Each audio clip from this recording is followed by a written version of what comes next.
तरह जो आलम बरज़ख है उसमें आप कहें जो जिसको जिन की इस्तिलाह से बहुत मखलूक है, जिसका जो इस्तिलाहन it's not physical fire, but fire is a symbol of that subtle realm.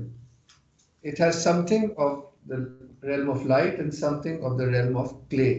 इंसान जो है वो मिट्टी की यानी कि फिजिकल दुनिया की मखलूक है, उसके जो आग है उसमें नूर की वजह से लाइट है, और नीचे का जो रेलम है फॉर्म का उसकी वजह से आग की कोई फॉर्म भी होती है, जबकि नूर मतलब उसको कोई फॉर्म नहीं होती ना।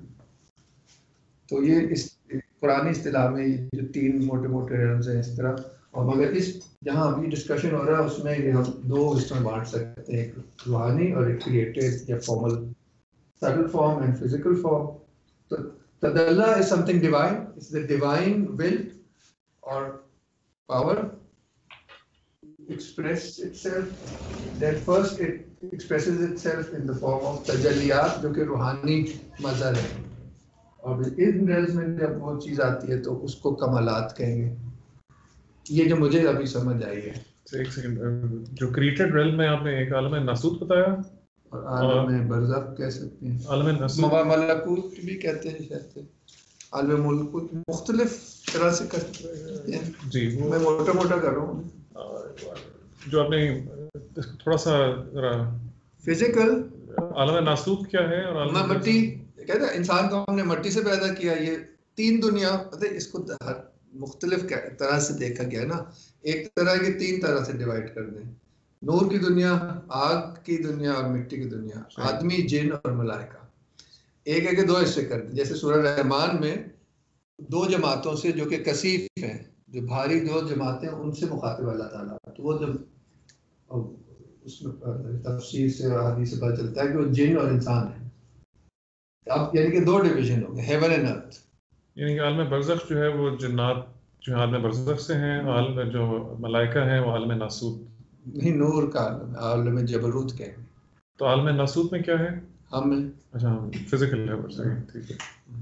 मतलब है अभी आप तो पिछले आपने बुक ऑफ सर्टेनिटी की थी, जस्ट वो उसके क्लियर करने के लिए वो जो वो इंग्लिश में थे, ये जरा उर्दू में जो है थोड़ा सा क्लियर करने के लिए बार-बार नहीं आप सही ये बार-बार अगर करें इंग्लिश लिख दें वो पे थोड़ा सा ये चीजें बार-बार करेंगे ना, इसको रिपीट करेंगे तो आप समझ में ज्यादा बेहतर रहेंगे, क्योंकि ये काफी थॉट की बात सब क्योंकि हो चुकी है ज्यादा, वो इंग्लिश में हुई है ना इसलिए। मगर उससे मैं रिलेट करना चाह रहा था, ये जो दर्जा बंदी बताई है ना, ये सही समझ में आ गया। ट्रेडिशनल कॉस्मोलॉजी में कैसे फिट करेंगे?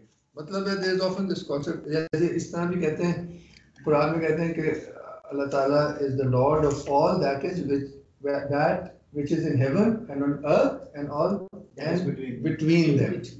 बरज़ख का मतलब भी होता है in between. All that is in the heavens वो नूरानी मखलूक हो गई, on earth हम हो गए, in between जो है वो आलम बरज़ख के आलम मिसाल के नाम मतलब है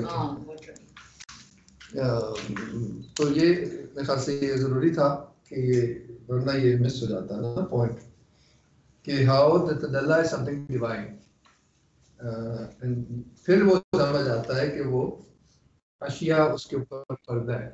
इसमें जाहिर है ये तो एक विजनरी एक्सपीरियंस है ना, हम लोगों को तो ये नहीं है, क्योंकि देखिए लॉजिकली भी और मिस्टिकली भी और हर तरह से ये अशिया जो है, जो क्रिएशन है, it can't be cut off from God.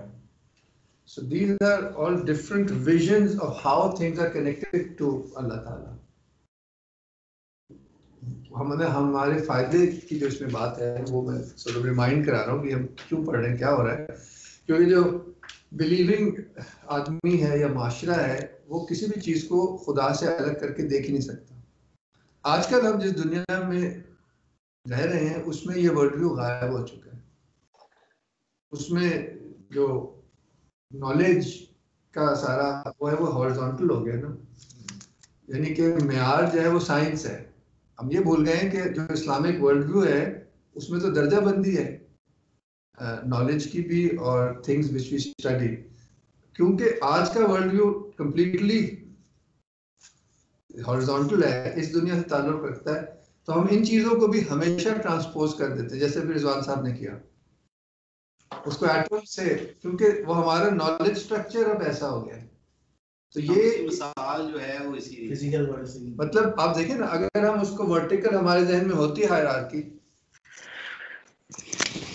Consciously हम उस वर्ल्ड व्यू की अलग से देखते हैं, हम जस्ट थिंकिंग अलाउड, हम माइट बी, यानी कि अहमियत, इसलिए इसका ये बयान करना मेरे ख्याल से बहुत जरूरी था कि अशिया की हकीकत खुदा से जुड़ी हुई है। वो है ना कि दुनिया थी रगो पै में समाई हुई ऐसी, जिद थी कि सभी कुछ इसी दुनिया में नजर। क्या बात है। आप मेरा पॉइंट समझ रहे हैं ना कि क्यों जरूरी है कि ये hierarchy of reality and therefore of knowing, और आगे जाके ये जो मैंने बयान किया है वो खुद ब खुद और क्लियर हो जाएगा। या कहना चाह रहा हूँ कि वर्ल्ड व्यू स्केच आउट करना बड़ा जरूरी है before we can understand any of these visions. Confuse हो जाएंगे कि ये उनके जहन में हो रहा है, और क्योंकि इंसान को भी हम खास तरह से देखते हैं, वो भी इंशाल्लाह आगे खुद ब खुद ही क्लियर हो जाएगा। तैमूर साहब, एक मेरा सवाल है जी कि अभी जब आपने बात की है horizontal knowledge versus degrees and knowledge की और एक्सपीरियंस की, तो हमारे रियलिटी सो फॉर एग्जांपल मैं अगर अपने एक्सपीरियंस से बात करूं तो मैं अगर किसी चीज़ को देखती हूँ तो मुझे उसकी एक फॉर्म नज़र आती है, एक फिजिकल फॉर्म नज़र आती है, और एक उसका एक मीनिंग नज़र आता है जो जिसकी आप कह लें it's not bound by time और स्पेस। अगर कोई चीज़ आपको अच्छी लगती है, कोई चीज़ मज़ेदार लगती है, तो वो जब ख़त्म भी हो जाती है तो उसका जो मज़ा होता है वो एग्जिस्ट करता रहता है, चाहे वो उधर हो या ना हो। सिमिलरली लाइक अपने एक्सपीरियंस में, ह्यूमन एक्सपीरियंस में हम ग्रेडेशन या ये डिग्रीज कैसे देखते हैं रियलिटी की? I understand it as something that is and then उसकी एक मीनिंग, बट मीनिंग में मैं अपने एक्सपीरियंस से कैसे प्रूव कर सकूं कि मीनिंग में भी डिग्रीज हैं? ये इनफैक्ट यही बात इसमें आगे होगी कि there are two types of knowing. Memory से इसमें मेमोरी से कह रहा हूँ, जब पढ़ेंगे तो क्लियर हो जाएगा कि एक है कि नोइंग थ्रू द सेंसेस, ये हॉरिजॉन्टल कह रहे हैं कि ये हॉरिजॉन्टल नोइंग है। फिर कह रहे हैं there is a vertical knowing where what you are looking at you know it by going up there to its source, knowing it in its source। वो एक और वो उसको ये रूह की आंख कह रहे हैं जो हमें आपको एक्सेसिबल ही नहीं है, मगर वो इंसान में है, वरना इंसान ही ना हो, ये दुनिया ही खत्म हो जाए अगर ऐसे लोग ना हो, क्योंकि that is what defines man. उसी को इंसान कामिल कहते हैं, या फितरत, जो ओरिजिनल फितरत है जिस पे आदम को पैदा किया, वो भी हमारी फितरत है, गो के वो हमसे बहुत ही दूर है, और वो तज़किये के जरिए कहते हैं दोबारा से बहाल हो सकती है। वो एक पूरी अलग कहानी, उस पर आए तो फिर आएंगे। इसको जो आपने सेकंड वेव नोइंग का, इसको क्या इंडिविजुअल भी या उससे करीब है, कोई फर्क चीज़ है? यानी कि अभी देखिए ये तो बहुत ही डायरेक्ट बात कर रहे हैं, इसमें कोई इबाहम है ही नहीं, यानी कि ये तो डायरेक्ट नॉलेज है ना। तो इसमें इसको वो रूह की आँख कह रहे हैं। उसके बहुत सी इस्तिलाहात हैं। एक है ऐनुल कल्ब, वही चीज़ है, रूह की आँख का नाम ऐनुल कल्ब भी है कि कल्ब की आँख से देखा मैंने अपने रब को। ये तो अभी खुला खुला कहेंगे कि रब को देखता है वाली, इन आँखों से तो नहीं देखता ना, और रूह की आँख से देखता है, क्योंकि रूह क्या है, वो पस्तौए रब्बानी है, क्योंकि रूह एक डिवाइन हकीकत है। फनफख्तु फीही मिन रूही, हमने उस मिट्टी के पुतले में अपनी रूह में से फूका, मिन उसमें से, यानी कि अगर उसका बहुत से हवाले से उसका एक सिंबल सूरज को लिया जाता है as the symbol of the divine spirit। उसमें से हर किरण जो है वो इंसान के दिल में है, और वो उसकी असल हकीकत है, और वो उसकी रूह है। आज की ज़बान में ये भी गड़बड़ हो गया है। क्या गड़बड़ हो गया? रूह, नफ्स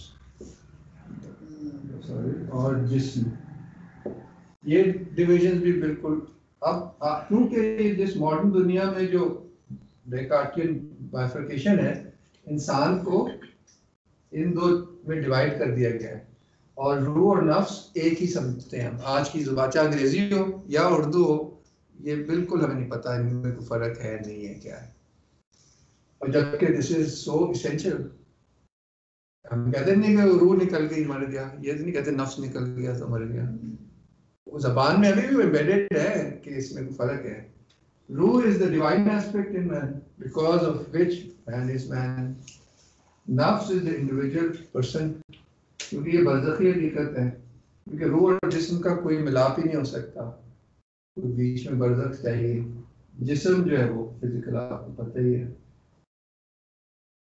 तो ये हमसे अभी गुम गई है इस इंसानियत के, इस जब से अध्ययन आना शुरू है।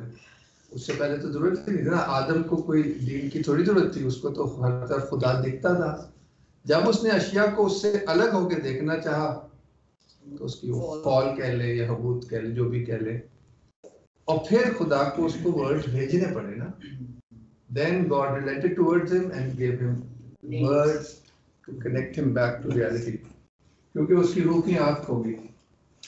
और इधर शायद जैसे हमने पिछली किताब में पढ़ा था, आदम से मुराद इंसानियत है कि इंसानियत, वरना कोई सेंस ही नहीं है कि वो, उसमें शेख अबू बकर ने कहा कि वो आदम जिसको मलाइका ने सजदा किया था वो तो गिर नहीं सकता, वो तो जिस परफेक्शन के मकाम पे था वो उधर he was beyond sin in that sense।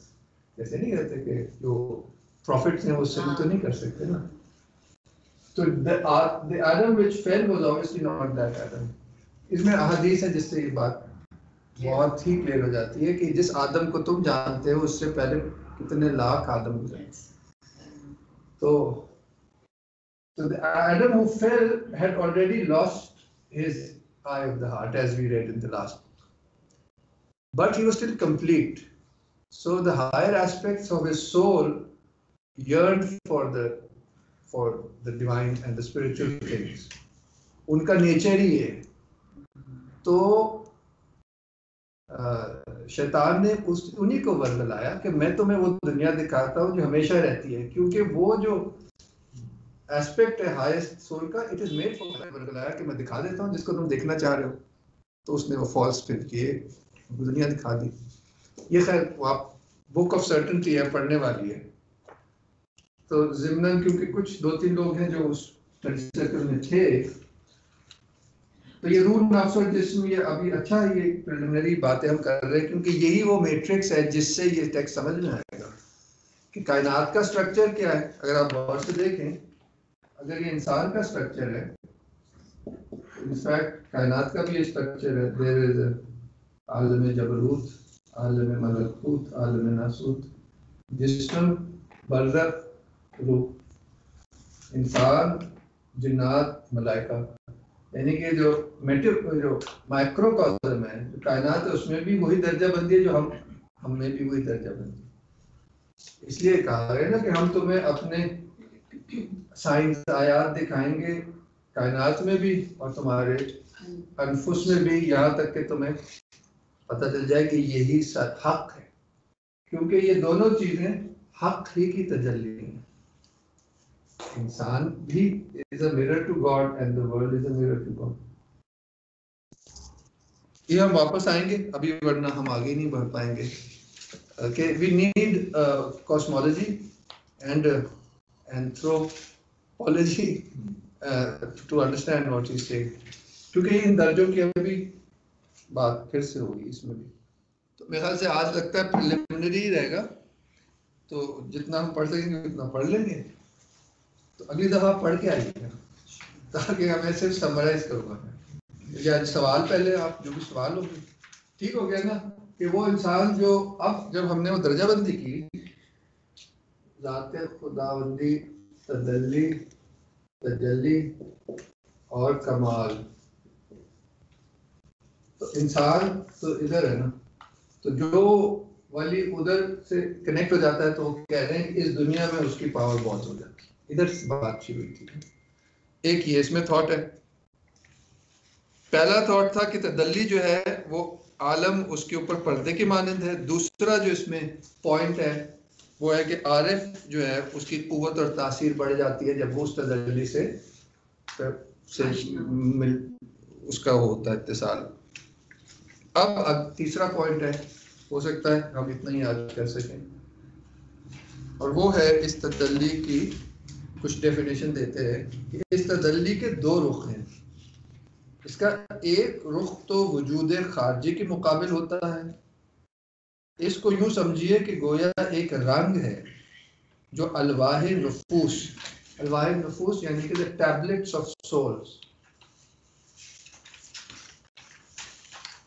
गोया एक रंग है जो अलवाह नफूस के अंदर जमा हुआ है। इसका नाम नूर है।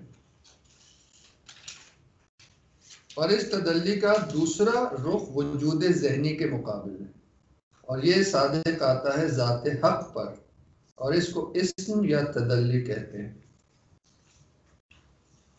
अब ये कॉन्टेक्स्ट के हिसाब से इस्तेमाल कर रहे हैं, इसलिए थोड़ा सा मेरे लिए भी कंफ्यूजिंग था। नॉर्मली हम इस तरह नहीं लिखने में आए ना कि भाई ज़हनी चीज़ असल में तो इंडिविजुअल ही होती है ना, और नफ्स भी इंडिविजुअल ही होता है। ज़हनी या इंटेलेक्चुअल वो इसी तरह मैं इसलिए आपको बुलाया कि गलत तो नहीं कह रहा, मुझे भी ये समझ आई थी। इस तदल्ली के दो रुख हैं। वही ना, ये काफी टेक्निकल सा है, पॉइंट समझ से थोड़ा थोड़ा बाहर ही है, मगर हम अंदाजा फिर भी कोशिश करेंगे। अच्छा ये पढ़ो, फिर इस पैरा को पढ़ लो, फिर वो समझ आ जाएगी। आगे तो पूरा शरा है। नहीं, अगले सफ़ों पे यही वाला पैरा। नहीं, इसके बाद है सारी इन दोनों की शरा। अच्छा, दो पैराग्राफ। चलो ये पैरा पढ़ते हैं। इस तदल्ली के दो रुख है। इसका एक रुख तो वजूद खारजी के मुकाबिल होता है। इसको कैसे डिफाइन करेंगे? वजूद खारजी, वजूद खारजी वो जो जात से तकतीब में बाहर है, फरिश्ते ले लो जितनी तजल्ली, यानी कि खुदा से खारिजी। वरना नॉर्मली हम इस्तेमाल करते हैं जो मुझसे बाहर है। नॉर्मली फलसफे में खारजी हकीकत होती है जो मुझसे, मेरे जहन से अलावा है, यानी कि चीज़ें भी। यहाँ ये बहुत ऊंची बात कर रहे हैं कि एक खुदा की हकीकत है और एक सब मासिवा है। जो खुदा से फर्क है वो वजूद खारजी है, द क्रिएटेड। उसमें वो तीनों वर्ड्स आ गए, नूर, मलाइका की भी, जन्नात की भी, इंसान की भी, सारे सेवन हेवन सब कुछ आ गया, जो अभी हमें आगे उन्होंने पढ़ा होगा ना, ऐसे ही होगा, आगे क्लियर हो जाएगा। वजूद खारजी, ठीक है ना जी। उसके इसका एक रुख तो वजूद खारजी के मुकाबिल है। उसको यूं समझिए कि गोया एक रंग है जो अलवाह नफूस के अंदर जमा हुआ है, उसका नाम नूर है। और इस तदल्ली का दूसरा रुख वजूद ज़हनी के मुकाबिल है, और ये सादिक आता है ज़ाते हक पर। ज़ाते हक से मुराद अल्लाह ताला। तो वजूद खारजी के मुकाबिल है। इसको यूं कहिए कि गोया इस रंग एक रंग है जो अलवाह नफूस के अंदर जमा हुआ है, उसका नाम नूर है। और इस तदल्ली का दूसरा रुख वजूद ज़हनी के मुकाबिल है। मुझे ये लग रहा है कि इसमें ना मैक्रो माइक्रो दोनों चल रहा है, इसलिए थोड़ी कंफ्यूजन भी हो रही है। इसका एक रुख वजूद खारजी के मुकाबिल है। इसको यूं समझिए कि गोया एक रंग है जो अलवाह नफूस के अंदर जमा हुआ है, उसका नाम नूर है। और इस तदल्ली का दूसरा रुख वजूद ज़हनी के मुकाबिल है। ये भी तो समझने की बात। और मुकाबिल का मतलब अगर समझ आए, इन पैरेलल, इंसान की को वो ले रहे ना as parallel for us to grasp it.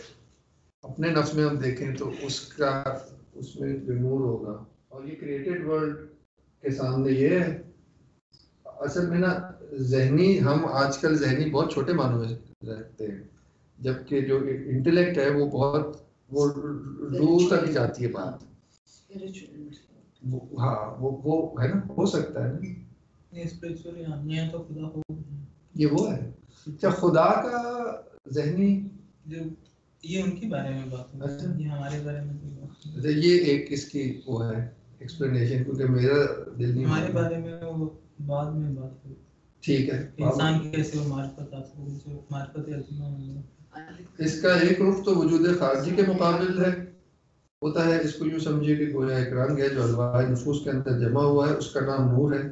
और इस तदल्ली का दूसरा रुख वजूद ज़हनी के मुकाबिल है, और ये सादिक आता है ज़ात हक़ पर, और इसको इस्म या तदल्ली कहते हैं। ज़ाहिर है ये डिवाइनी हकीकतें, अस्माए इलाहिया, और वो जो पावर है या तदल्ली जो है डिवाइन विल टू क्रिएशन।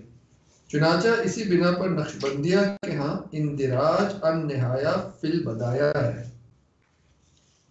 इसका एक्सप्लेनेशन बहुत खूबसूरत है नीचे फुटनोट में।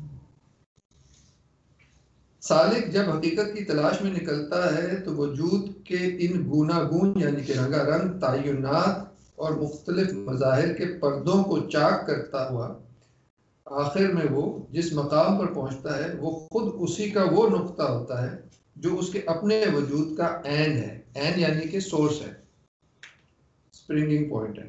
ऐन चश्मे को भी कहते हैं ना, या सोर्स को। चुनाचे इस बिना पर नक्शबंदी बुजुर्गों ने फरमाया है कि आखिरी नुक्ते तक पहुंचने के बाद फिर पहले नुक्ते की तरफ रुजू करना पड़ता है। यह है इंदिराज अन निहाया फिल बदाया। क्या समझे? इसमें ऐसे है कि जाहिर जैसे हमने शुरू में कहा कि कोई चीज की भी हकीकत जो है खुदा से कटी भी हो ही नहीं सकती। तो उरफा ने एग्जैक्टली यही विजन हमें सिखाया है कि हमारी वो हकीकत जो खुदा में है उसको बहुत सी इस्तिलाहात है, उसको अस्मा भी कहा है कि किसी न किसी नाम पे हर शख्स की हकीकत है। ये जो यहाँ इस्तिलाह इस्तेमाल कर रहे हैं उसको ऐन, इब्न अरबी की इस्तिलाह है ऐन साबिता, यानी कि वो द इटर्नल आर्कीटाइप्स, एंटिटीज भी कहा गया। अंग्रेजी में जो ट्रांसलेशंस हैं काफ़ी अनट्रांसलेटेबल वर्ड है। ओयून साबिता, द फिक्स्ड आर्कीटाइप्स भी कहा गया है, यानी कि वो हमारी वो हकीकत खुदा में जिसकी वजह से हम यहाँ हैं। जैसे कि वो एक सोर्स है, that is what is generated us here. वहाँ ना होता तो हम यहाँ होते ही नहीं, कैसे हो सकता है? और इसी वजह से जो रूह इंसानी है वो इटर्नल है, जाविदा है, क्योंकि उसकी अगर रूह है तो वो तो इट्स अ डिवाइन थिंग, उसमें तो जाहिर है वो तो डिवाइन हकीकत है। तो वो यही कह रहे कि जब जो सालिक का मतलब जो रूहानी ट्रैवलर है, जब वो मुख्तलिफ दर्जों में से गुजरता उस अपनी ही सोर्स तक पहुंचता है, तो निहायत नहीं कहते द एंड ऑफ एनीथिंग, कहते हैं जो the end of the journey is the beginning. जहाँ जाहिर जब वो आगे एक सितारे से एक रोशनी आ रही है, मैं उस पर चलता जाऊंगा तो सितारे का एक बड़ा जबरदस्त सिंबल स्टार्स ही है मुख्तलिफ ट्रेडिशन से, प्लेटो क्या हो इस तरह से।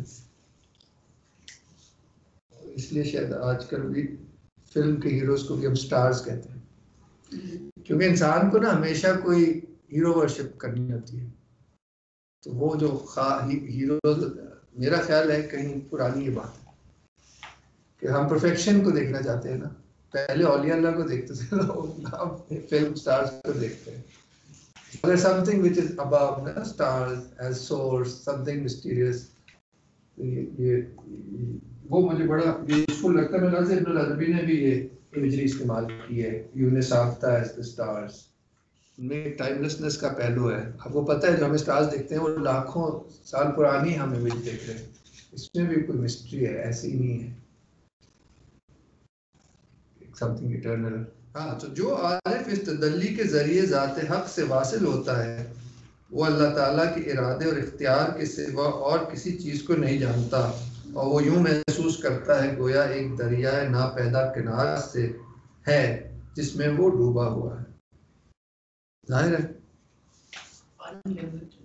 है वो जो सोर्स है इट इज, उसमें भी वो कुरान की बड़ी खूबसूरत वो है कि आवर वर्ड कलिमत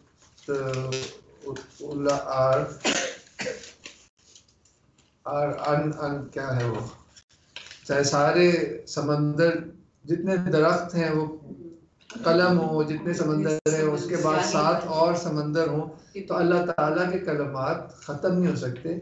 ये इशारा उसी तरफ है, तो realities which are co-eternal with God, क्योंकि इसी ये वही बात कर रहे हैं जो रफ़ा कर रहे हैं, मगर ये कुरान की ज़बान में इब्तिदा जो है यानी कि इंतहा इंतहा से जो है। आप फिर इब्तिदा तक ही जा पहुंचते हैं। इंदिराज Interesting. बहुत खूबसूरत बात है। इंदिराज अन नहाया फिल बदाया, इसको शायद जो अरबी जानते हैं, मैं आज मुझे और तरह समझ आ रहा था कि जो एंड है, जो इसको अगर हम एंड कहें जहां हम अभी खड़े हैं, तो इसका इंदिराज बिगिनिंग में है, मगर इन्होंने जैसे लिखा वही सही होगा कि जो हमारी जर्नी का आखिर है वो हमारी बिगिनिंग है ना। It joins our origin because our origin is beyond time. ये तो पॉइंट है ना, टाइम तो हम इधर एक्सपीरियंस कर रहे हैं। यही तो पॉइंट रफ हाँ, मेरा से काफी एक दिन के लिए। अब आप इसको दोबारा पढ़िएगा सब, तो अगली दफा मेरे ख्याल से ना we'll go try, अगर आपने पढ़ा होगा तो फिर I'll just summarize the main point or any questions. I won't have to read. Normally पिछला भी जो हमने किया था उसमें हम पढ़ते नहीं थे, पढ़ के आते थे और फिर हम डिस्कस कर लेते थे उस चैप्टर को, और उस डिस्कशन की रोशनी में आप जब दोबारा पढ़ेंगे तो और ज़्यादा समझ में आएगा। That is the idea. ठीक है जी फरा, आप सो तो नहीं गई? अब कोई सवाल हो तो बता। मैं पूछ रही थी कि अगर आप कुछ रेकमेंड करेंगे कोई सपोर्टिंग टेक्स्ट जो फॉर समबडी जो I am getting familiar with this terminology, तो अगर कोई आपके ज़हन में आए कोई सपोर्टिंग टेक्स्ट तो जरूर शेयर मैं कहूँगा कि बुक ऑफ सर्टेनिटी पढ़ लें, क्योंकि हम लोग ज्यादातर वो पढ़ के आप पढ़ रहे हैं। चलें जो ठीक है, नतीजे में निकला वो सब अंग्रेजी में है, तो हमने कहा अपनी जबान में वही चीजें पढ़े। सही, ठीक है, थैंक यू। तो आपको मिल जाएगी वो बहुत वो। हाँ जी, कॉमन है काफी। हाँ, फॉन्स विटाई ने भी छापी है और भी लोगों ने छापी होगी। कुछ आपको मुफीद लगा या नहीं लगा?